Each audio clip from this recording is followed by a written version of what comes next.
going to talk about today is Mediator's Opening Statement. MOS is what we call it. And the critical point of Mediator's Opening Statement is setting the stage. A lot of folks look at Mediator's Opening Statement as though it's just information and can get frustrated with the amount of content that goes into it or the length that it might be. But there's a lot more going on at this point in the process than just giving information to somebody. We're going to look at some of those subtleties here right now. But let's review first. In terms of mediation, if we're setting the stage and we're going to work with all these characters and all these props and the circumstance and situation, what's our goal? Certainly we're not trying to set the stage so that I can be successful as a mediator. That's not the point. I'm not trying to create a circumstance and situation so that I can resolve this, I can win, I can be the hero. That's not the point.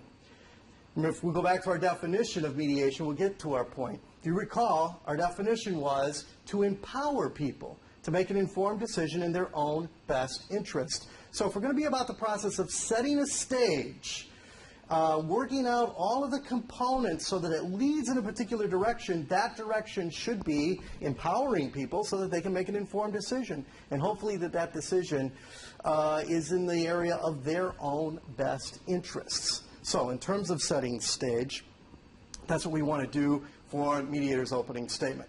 Let's go back to the process steps and remind ourselves again what we're talking about in terms of steps of the process. The first one is MOS, Mediator's Opening Statement. The second one we refer to as POS, or Party's Opening Statement. This joint discussion is JD. Caucus, we're going to have a caucus with the complainant, then we're going to have a caucus with the respondent, and then reconvening together when we all get back together, and then, of course, agreement writing. So those are the steps of the process. Now we're at the very beginning. We're going to launch this thing, get it going, set the stage, as we said. So then what is the role, then, of Mediator's Opening Statement? First and foremost, it's an introduction to the mediation process. We're going to cover and deal with false expectations and misconceptions. Now, this happens a lot, especially with new programs.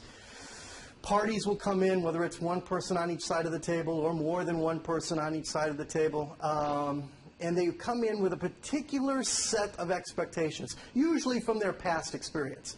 And it generally has to do with some sort of legal expectation. Most people in the area of conflicts are used to someone telling them what to do, someone evaluating their case, if you will, and then making a determination or making a decision. So they come into the room ready to display, deliver, present a series of facts. Now, again, those facts are organized around their experience, their perceptions, and, of course, around that single solution mindset we've talked about. Because all the facts they're going to present, of course, leads to their single solution. The problem is, as we've talked about in another presentation, the other side of the table has a different solution. They're going to organize the facts a little bit differently. So they come in with a particular set of expectations. Someone's going to listen to them. Someone's going to say whether they were right or wrong. Someone's going to make a judgment. Another thing we want to address in our opening statement is the misconceptions about it. Not just false expectations, but misconceptions. One of the most frequent misconceptions I've run across, especially in the area of federal workplace or any workplace, is this assumption going in that this process or this arena is to the benefit of the other side of the table. So management comes into the room and they think, oh, this is just one more way for the employees to, stab management in the back, or one more benefit for the employee. And in the meantime, the employee or the union is sitting on this side of the table going, oh, this is just one more way for management to stick us in the back again. Both parties end up with this misconception. So there's a suspicion, a mistrust, not only for the other side of the table, but this whole process to begin with. So your mediator's opening statement needs to communicate in a way that can deal with some of these misconceptions. Now, again, it doesn't necessarily need content, but it may have to do with your body language, your presence, how you say what you're saying. One of the best ways in which we've addressed this misconception about management and labor is in training. I can't tell you the number of times someone's called and asked for training, and they say, well, we're starting this new program. We want to train all of our managers and get them up to speed. And then down the road, we'll train the employees, or we'll train the union representatives. So a few minutes on the phone, asking a few questions and kind of probing. Our experience has always been that it's best to have both in the room at the same time, especially when you're starting a new program.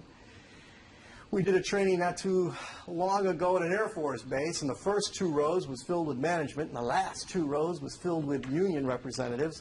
And you could just, feel the tension in the room, this mistrust, mumbling back and forth to each other. And throughout the first day, day and a half of the training, you could see these little missiles going from the back 2 rows to the first 2 rows, and from the front 2 rows to the back 2 rows, these little barbs and jabs that they would get at each other.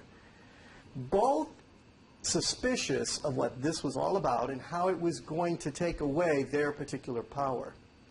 By the end of the training, both sides, both ends of the table, both front 2 rows and back 2 rows, were excited about this process and about this program, granted for their own reasons, but they could see how this could work. So the best way to deal with misconceptions is to get them all in the room at the same time, especially in a startup program. But now you can't train everybody in the agency, so here you are sitting at this table. One party over here is suspicious of the other party. Your mediator's opening statement can do a lot to lay out some level ground to deal with misconceptions. What else we want to deal with is set a tone. You're responsible in your mediator's opening statement in that very first initial presentation of setting a tone for the entire mediation. Your voice tone, your body language. You're going to be setting up that flow and focus that we've talked about in the communication section, the communication presentation. And you're also going to be modeling communication for them, appropriate communication. So when you're giving your opening statement, you want to make sure you give eye contact to both sides. We're talking directly to this person, but make sure that you balance it both ways. So that if you say something to one side, you want to repeat it and say it to the other side so that it's balanced. Again, we're going to create an empowering situation, and we're going to give equal opportunity to both sides. You can begin to model that in your opening statement. How you say things, how you present it, offering it to both sides. So you're setting a tone. There's another way to set a tone in your mediator's opening statement, and this has everything to do with your style, which we'll talk about more detail later. But here in mediator's opening statement, your presentation is going to create a tone. And oftentimes, I remember when I was working on my first opening statement, I was memorizing all this stuff, trying to get it together and get the things to flow smoothly. And I was thinking, man, this is a lot of information.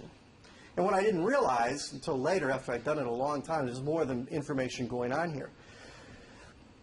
But think about it. I've got 2 parties that come to this table.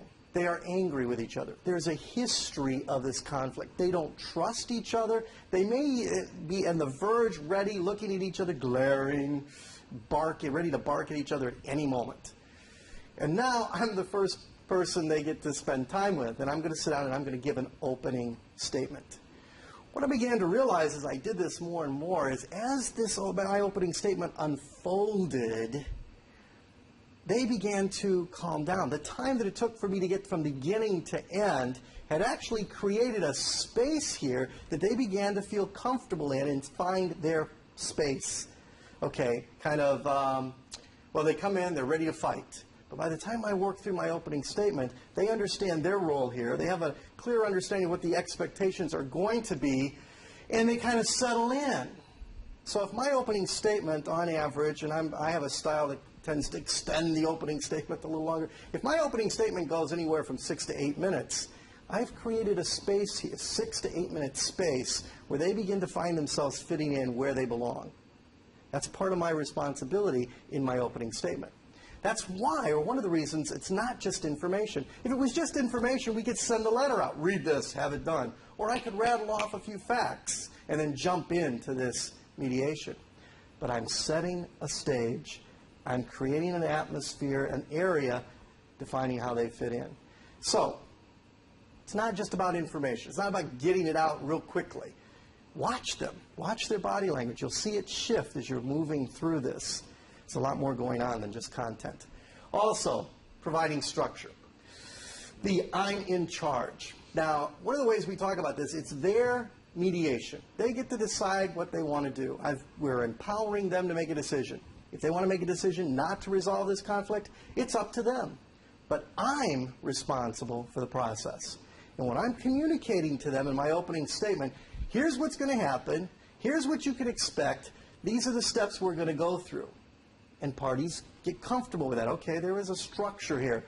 Structure can be helpful in a conflict. If you walk in and two people are arguing and the emotions are high and that imbalanced state that we've talked about before, to just walk in and say, well, tell me how you feel, or ask those kind of touchy-feely questions isn't going to help them.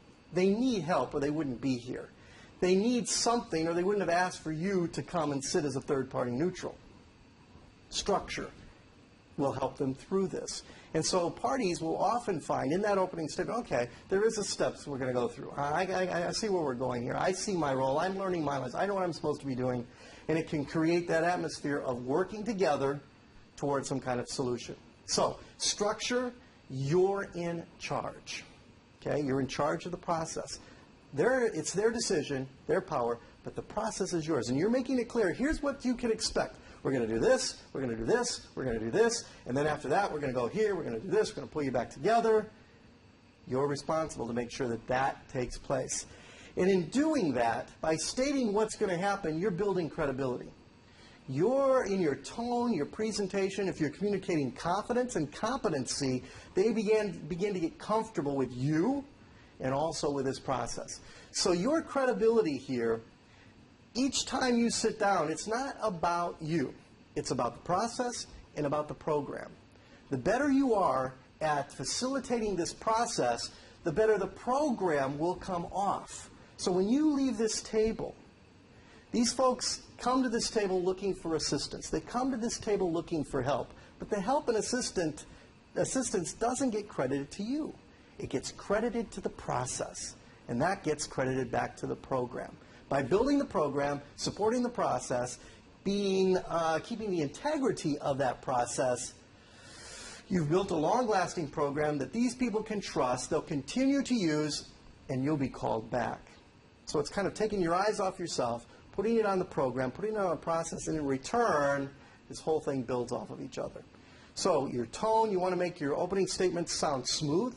You want it to connect well, create good transitions so that you look confident and you look competent. That will make them comfortable.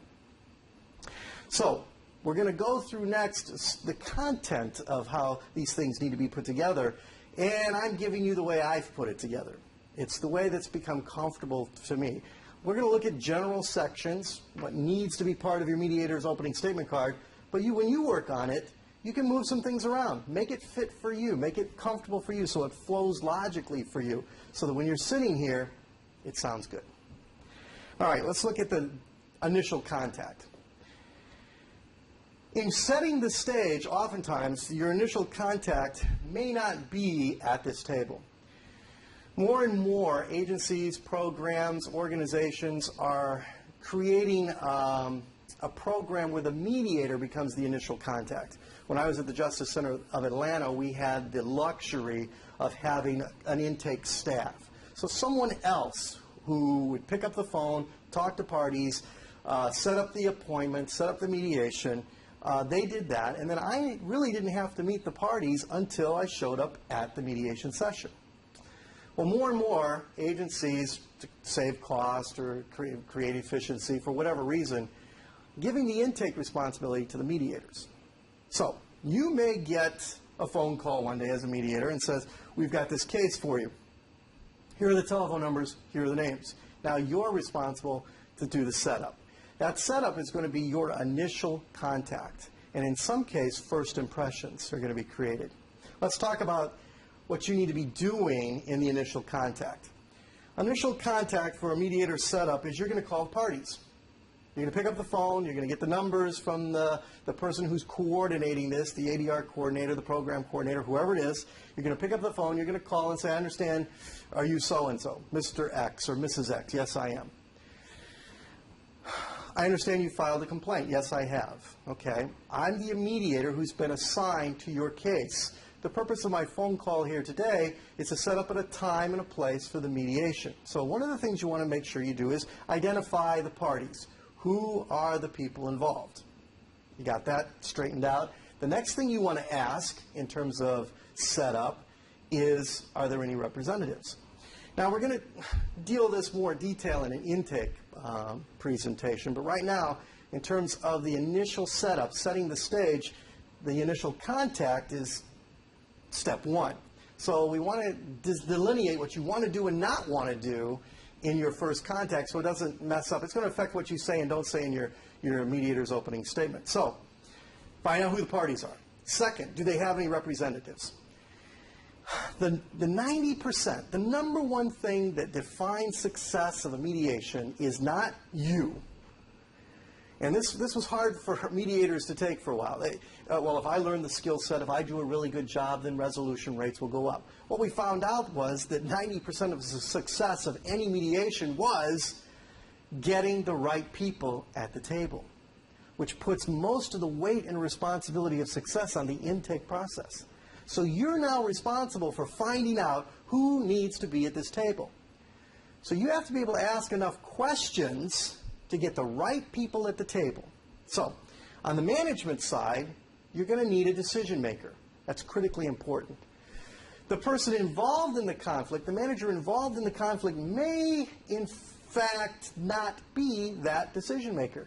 They still need to be there because of the relationship issues between the employee and the manager. However, you may need to get another manager there in order to make the decisions that need to be made in this case. You don't want to go through this for 4 to 6 hours and then find out at the end of it the manager going, well, I don't know if I can make a decision in that area. You want to have the parties you need at the table. So you ask those kind of questions. Can you make a decision in this area? In the area of the complaint and whatever comes up, can you make decisions regarding this employee? Can you make decisions regarding this issue, whatever it is? If they can't, then you find the next person. You call them.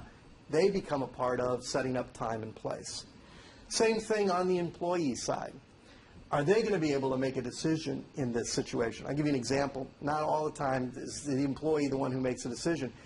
Particularly in insurance cases. I've done a lot of court-referred cases where the insurance representative is the one who makes the decision because it's their money. The complainant is there who's filed, but the decision to spend the money is made by the insurance rep. So you got to have the decision maker there. You also want to make sure that the relationship issues, you don't just want complainants sending a legal representative to speak for them because that undercuts the relationship issues. You want to have the right people at the table. So you may end up with 4, 6, depending on who it is. In special ed cases, characteristically, we end up with a lot more people on the school system side of the table than we do on the parent side. That's just the way those cases are set up. You have to ask the right questions to get the right people at the table. On the other hand, you don't want to ask so many questions that you're getting their opening statement, you're getting the mediation here over the phone. If you get too much information, then you begin to formulate your own opinions about this case, which could undercut your ability to be neutral here at the mediation table. It also can undercut your ability to listen well. If you're sitting there opening statements and you're asking them, well, tell me why we're here and what you'd like to see happen. And they turn around and start giving you information you've already heard on the phone, you stop listening. You don't want to do that. You want to be able to get the information at the table when all the parties are present. So if you have to, stop them. Say, excuse me, I do want to hear that, and I'm interested in that information, but not now. Let's save that for the mediation table. You're going to have to find that balance between getting the information you need to find out who needs to be here, but not doing the mediation over the phone. Once you've found out who the representatives are, you've gotten them at the table, set up a time and a place. Time, everyone can conveniently show up. Place needs to be a neutral space. You want to find a place that either side of the table or either party will not read into or have a perception that this is unbalanced or to the other person's advantage. And that may have something to do with the culture of the agency or the corporation or the people you're working with. You may have to ask some questions of the ADR coordinator. Most ADR programs have a place that they've used, they're comfortable with, they're used to. But in a new program, you may have to educate some folks as to, well, maybe that's not the best place. Find a neutral location. And then last, send your letter. The letter that you're sending is going to identify who the parties are, who's going to be present, the time and place we're going to meet. And this is your first teachable moment. You want to draft and organize, create a letter. Maybe the agency already has a form letter that's all ready, boilerplate language to fill out. But if not, you need to send one out. Who's going to be there? Time, place, representatives, as well as maybe a little bit about mediation. A little bit about confidentiality, what mediation is and is not. Again, you can start to deal with some of those false expectations. There's no one here who's going to make a decision for you. You're going to make a decision yourself. A little bit about confidentiality to build trust so that they have a little bit of understanding, a little bit of information, first teachable moment about mediation. Also, typically in any mediation program, with this letter comes a copy of the agreement to mediate form. Nowadays, in almost every program I've ever seen or dealt with, there's an agreement to mediate form that becomes a part of the opening statement. They get a chance to look at this, and they're made aware in the letter that they're going to be asked to sign this before we start. So even before we start the opening statement, boom, we're getting signatures from both of these that says their agreement to mediate. And basically the content of an agreement to mediate form is they're not going to subpoena the mediator, nor are they going to subpoena the mediator's notes. So it's an extra protection for you as the mediator. All right? That's the initial contact, the initial contact. So now that you've done this, and most of this, or probably usually, typically all of this is done over the phone, you're going to meet them at the door for the first time. But you're already going to know their names. What you're going to do at the door is connect faces with names. So let's get them to the table now and begin what the opening statement's going to have in terms of content. We're going to work on your opening statement card. If you've greeted them at the door, hi, oh yes, I've expected you, yes, you're a representative, okay, yes, come on in, sit down. You've set up your room, you've set up your table, you've got enough chairs. So that's all taken care of. You don't have to go through, is this the right spelling of your name? Did I get your address right? Do I have your right phone number? You don't have to do any of that in your opening statement. You've done all that, and you got all that information in your initial contact. So what you need in your opening statement card are three things we're going to cover. You and your role, legal particulars, and the process steps. Those are the three areas we're going to talk about. So let's go to you and your role. You and your role, the first segment of your mediator's opening statement card, and what I recommend is that you create a card. 5x7 card, 3x5 card. I've even seen people reduce this to the size of a business card. Laminate it and they stick it in their wallet. Whatever size comfortable for you, it will work. But you want to reduce this as much as possible so that you're, A, not reading off your notes or reading off some particular text. Don't read to these people. You want to get this familiar enough so that you are running through it quickly and creating that competency and the image of confidence. So you want all that there. But you don't want to forget anything. So you want to keep it on a card short enough just to remind you what it is, the content that you're about to say. So the first thing on your card is introduce yourself. Hi, my name's Rick Voyles. I'm a trained and certified mediator.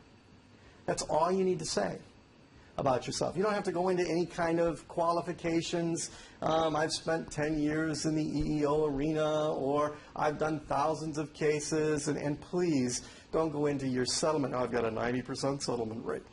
Nobody cares. That has nothing to do with this case. Okay?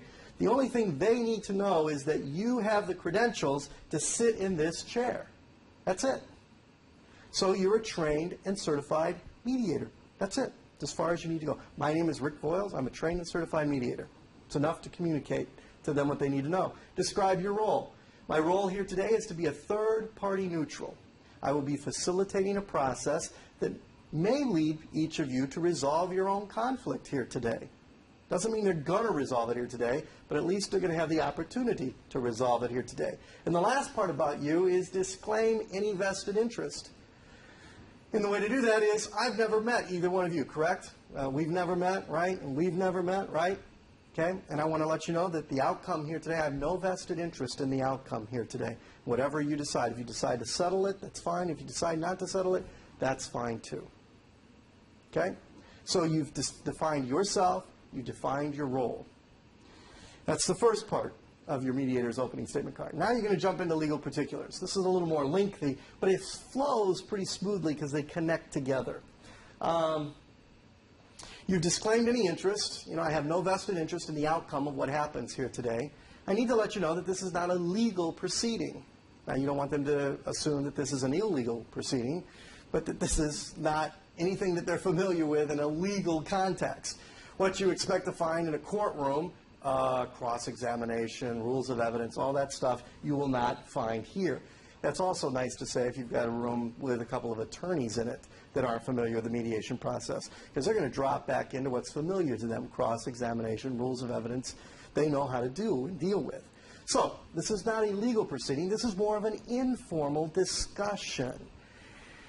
And I need to let you know that I have no power to make a decision here today.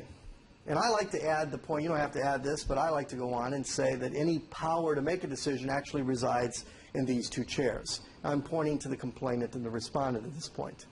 Okay? You actually have the power to decide what's going to happen here today. If anything happens here today, you will be the decision makers, not me. I have no power to make a decision here today. I need to let you know that this is a confidential proceeding. I do not talk about my cases outside of this setting, and so that confidentiality rule protects you. I also need to let you know that there are some exceptions to confidentiality. Now, typically what happens in federal settings, the confidentialities include fraud, waste, abuse, and criminal activity. So I usually rattle through those. It's a confidential setting. I don't talk about my case outside of this setting. There are some exceptions to my confidentiality, which are fraud, waste, abuse, and criminal activity. Now, every program will have this figured out to begin with. So if you are hired as an independent mediator, an independent contractor, you come in to do the mediation, you need to ask them, what are the confidentialities? How do you want me to word that? Anything you want me to say or include or anything like that? They'll have this wording worked out for you. Just ask the question. In addition to that, if you are an active member of any organization or group that places upon you responsibilities to report or exceptions to confidentiality, you need to add those to your opening statement at this time. So if it's fraud, waste, abuse, criminal activity, for me, when I'm involved with the school system and I'm teaching on the university level, then I have to add child abuse because I am obligated by the state to report child abuse.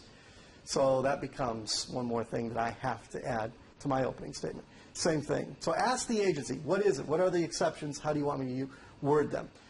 Court-referred cases, it's a different set. It's not fraud, waste, abuse, criminal activity. You need to ask wherever you are, whoever you're working for, what are those exceptions? If you're an independent contractor and you're starting your own program, you've hung up a shingle and people are coming to you, then you need to check with the state, okay, and ask them what are the exceptions to confidentiality in each of these areas. Exceptions to confidentiality, fraud, waste, abuse, criminal activities, and then talk about your notes. I'll be keeping notes here today. It's primarily for my benefit in order to keep me on track. I will be destroying my notes at the end of this session. Now that's, again, another reinforcement of confidentiality. It's another moment to build trust for them and inform them at the end I'm going to be tearing up my notes. I like to tear up my notes in front of them when we're finished, when it's all done. Sometimes I forget, but I still, as soon as I'm gone, first chance I get, I tear them up.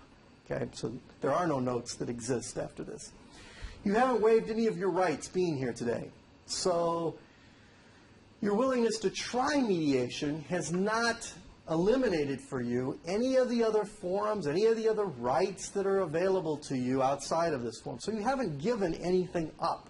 In fact, mediation then becomes safe space for them. They get to come, informal setting, and try, make an attempt at a resolution of this conflict without risking or losing any of their other opportunities available in their organization, by federal agency, or by corporate policy.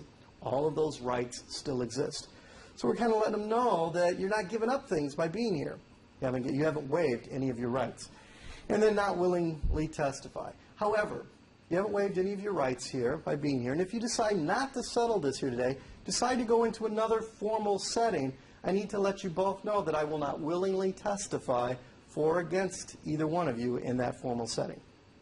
Now, we encourage you to use the words not willingly testify instead of, I've had one mediator actually just point blank, with as much confidence and bravado as possible, say, I ain't going to testify for you. Well, you got to be careful. The law protects you in terms of testifying. However, a judge can do just about anything they want in his or her court, and you could be pressured to testify. Mr. Voyles, if you do not testify here, you will be in contempt of court and spend 30 days in jail. Well, now you're left with a decision. Is this person so important to you, or is the process so important to you that you're willing to spend 30 days in jail? You may be. However, you can at least cover your bases by saying, I will not willingly testify. Because if you are pressured or coerced in that courtroom to testify, again, you aren't willingly testifying. Okay? So you don't just have to tell these folks, you know, I love this process so much, and you guys are so important to me. I'll go to jail for you. You might not want to go that far. Not willingly testify is enough. Let's go on to the last part, process steps. We finished up the particulars, and now I'm going to go into the last section of my mediator's opening statement card, and here I'm going to cover the steps of the process. I like to create a little transition here. It says, have any of you ever been in a mediation before? Yes, no, it doesn't matter what the answer is. I at least get some involvement from them, so I got some eye contact, we've got some interaction, it's not just me giving a monologue. Have either one of you been in a mediation before? Yes, no. Well, let me go quickly through the steps of the process so that we're all on the same page. Basically, my intent here is I don't want any surprises to come up. In a conflict situation with people upset, mistrusting, the last thing you want are surprises taking place. So the steps of the process. Right now, I'm giving my mediator's opening statement. When I'm finished, I'm going to be asking for an opening statement from each of you. That's party's opening statement. POS, we call it. Now, there's some details that they need to know about POS, so you want to make sure you include these in here. So I'm going to hear from each of you. I'm going to ask you why we're here and what you'd like to see happen. And then I will turn to each party. Again, remember, we're creating this tone. And this is the time for me to be able to do this. I'll turn to the complainant and say, I'm going to begin with you because you filed this complaint. And I'm going to ask you why we're here and what you'd like to see happen. And while you're talking, I'm not going to interrupt you. And I'm going to ask the other person, and I'll look at them for a moment and say, ask them not to interrupt you either. Okay, when you're finished with your opening statement, you'll have as much time as you need to talk. Then I'm going to turn to the other side of the table. I'm going to turn to you. I'm going to ask you for your opening statement. Tell us why we're here, what you'd like to see happen. And while you're talking, I'm not going to interrupt you. I'm going to ask the other person not to interrupt as well. And you'll have as much time as you need to talk about whatever it is that's important to you. So I've mentioned that it's going to be uninterrupted, and they now know the ground rule in terms of POS is concerned. And it's who's going to go first, and they have as much time as they need to. After the opening statements, after I've heard from both of you, we're going to go into joint discussion. Now, joint discussion is where we all get to talk, okay? And I'll begin the joint discussion with a summary. I'm going to summarize what both of you have said, and primarily to see and make sure that I've gotten all the information that you've said, make sure I've heard it correctly. While I'm doing my summary, and after that, it'll be a time for each of you to ask questions of each other. At that point, you can ask or respond to the other person's opening statement. You can ask questions of me, and I'm sure I'm going to have questions to ask. Okay? So I've talked about joint discussion. After joint discussion, or sometime during joint discussion, I'm going to pause. I'm going to meet with each of you privately. I'm going to meet with you first. Okay? Again, you're the complainant. I'm going to meet with you first. We're going to have a private session. I'm going to escort you out. Now, during our private meeting, that can be confidential. Anything we discuss in the private meeting doesn't have to be brought up again when we get back together. Okay? And I'll remind you in that private meeting that it is confidential. And at the end, I'll ask you if there's anything we've talked about you don't want discussed.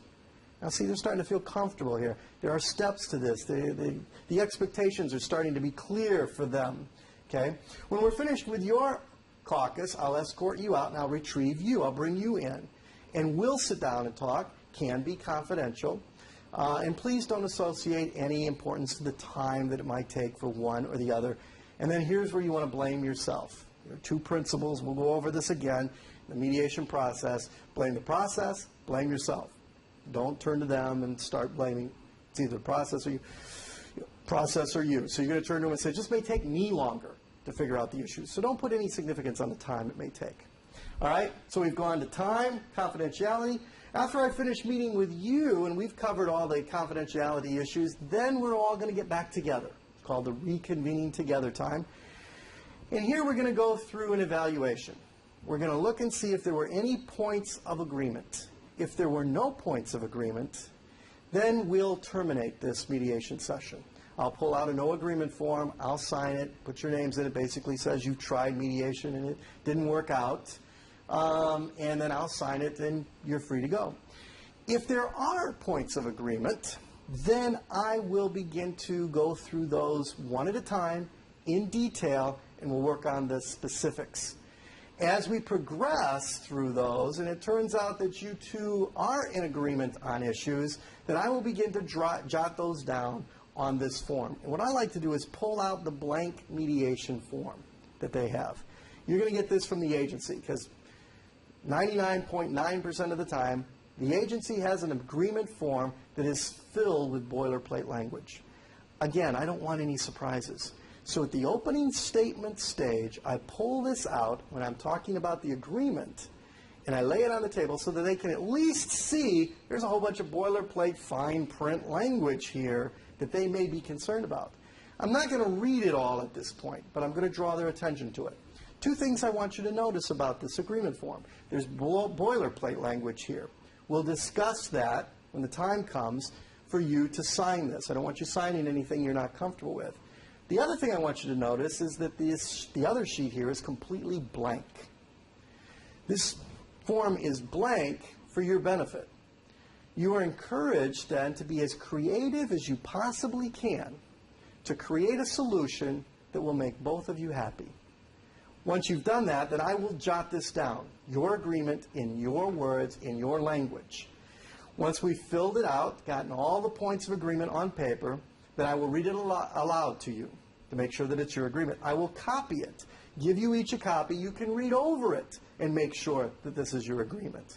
Once we've gone over the boilerplate language and your agreement points, then I'm going to ask each of you to sign it, indicating your willingness to live up to this agreement. All right? So now I've gone through the process steps. The last step then, the last component to my opening statement card is to commend them for being here and ask them if they have any questions. So I finished my agreement writing section. I put my form back in my portfolio or file or whatever it is that I'm carrying at the time. And I say this, my commending statement. I want to thank you both. This is my transition now. I finished my opening statement. I'm creating a transition out of it. I want to thank you both for your willingness to try mediation here today. Notice the word try. Do you have any questions about what's going to happen here in the next few minutes? I'm going to give them an opportunity to ask questions. They may not have been listening. They may not have been paying attention. They may not have been giving me any eye contact whatsoever. That is all fine, well, and good. I don't need to worry about any of that. Do you have any questions about what's going on here today? I don't want to open it up and say, do you have any questions? Do you have any questions about what's going on here today in the next few minutes? Then if there are no questions, I can go into my final statement, which is a transition into pause. So now we've gone over the components of your opening statement card, whatever size you want to put it on. Again, the point is to reduce it as small as possible as a memory reminder device to remind you what to say. This is what my Mediator's opening statement card looks like, and I've got it on a 5x7 card. It could fit on a 3x5, but I find it easier to keep up with a 5x7. And these are the components. Now, the print's kind of small, so you may have to focus in on this if you can, but I introduce myself, disclaim of bias, no, not a legal proceeding, it's informal discussion, no power to decide, confidentiality, accepts notes. That reminds me to cover all of those in that section on confidentiality. Could talk about their rights. I'm not going to willingly testify. Now the steps. Moss, pause, joint discussion, caucus, reconvening, agreement, commend. Are there any questions? I have my opening statement card at the beginning of every mediation. Now, I've been doing this for a long time. I have this memorized. I know this by heart. But I still have that card in front of me. The card isn't a crutch. A lot of people think that while they're doing this, they're a little embarrassed about having it there or looking down at it. It's a sign of a professional. Your goal isn't to get to the point where you can throw this thing away and now you're a professional. No. The Mediator Opening Statement card is there all the time because I may get in a circumstance that I might need it. If I'm in a situation and I've got really two hostile parties and they start interrupting my opening statement left and right, and they are jumping, taking every opportunity to jab each other, and I've got to call their attention back. Excuse me, let me interrupt. And I use some of my language techniques, which you've learned in the other presentation, to get them focused back on what I need to tell them. I may forget what I'm saying.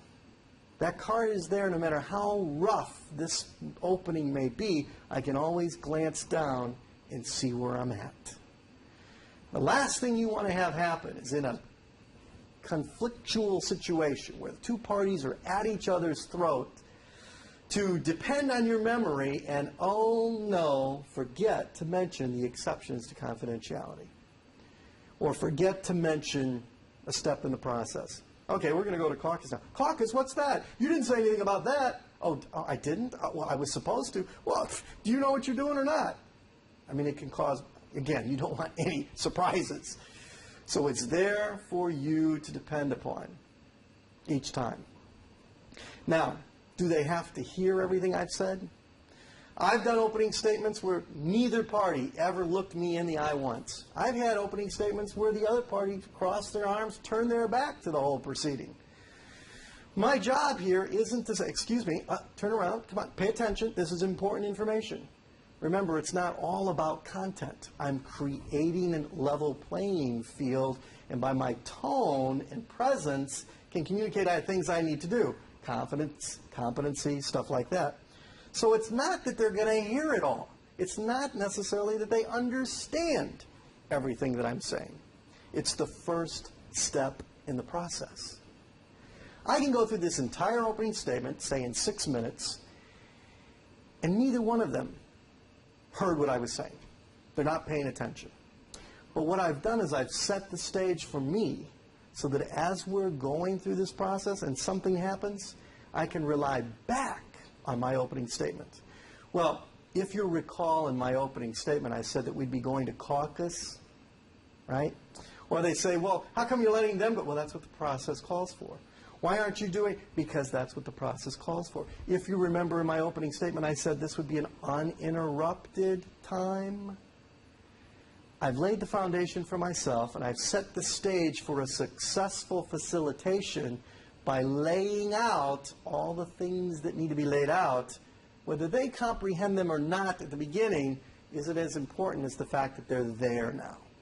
You can use them. It becomes an effective strategy and technique for the focus and flow, keeping this process going and keeping the integrity of this process. Okay? So the last part. What you want to do is create your own opening statement card.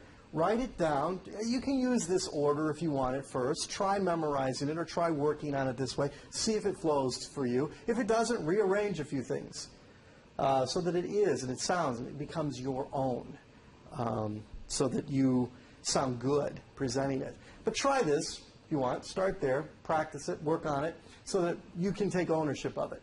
The last part, the transition into pause. I finished my opening statement. I want to thank you both for your willingness to try mediation here today. Are there any questions about what's going to happen here in the next few minutes? I answer any questions they might have, and then I end with my transition right into pause, party's opening statement. If there are no more questions, then I would like to hear from each of you. Since you brought this complaint or brought this issue to the table, I'd like to hear from you first, and I'm pointing now to the complainant, the one who's filed the complaint. Please tell us why we're here and what you'd like to see happen. That's my transition into party's opening statement. Then I turn my chair, literally, to the person who's about to talk, sit on the edge of my chair, lean forward, I've got my pen and paper ready, good eye contact, and now I'm in a position to do the active listening. And now they start. Okay? So we're ready to launch into party's opening statement. Review of Moss then. You're looking to set a stage. You're taking all of the components that are here in terms of parties, representatives, process steps, legal issues, and setting a stage that will have the integrity of the process ensured, create an atmosphere, get the pieces on the table so that you can refer to them back later. It's not just about content. It's about creating a space for these parties, creating a level playing field. Practice it. The more you practice it, the better you'll get at it. But keep in mind, your first few times, don't worry about stumbling through it. Most of the time, they're not paying attention to you anyways. They're mad at each other or frustrated or upset. The more you do it, the better you'll be. So, practice it. Write out your opening statement card. Practice it alone, in the mirror, at home, with a family member. Use the pet gerbil to do your opening statement with, whatever. Or go ahead and fill one out right now and try it with each other. Party sitting next to you, person sitting next to you. Keep practicing. It will work for you.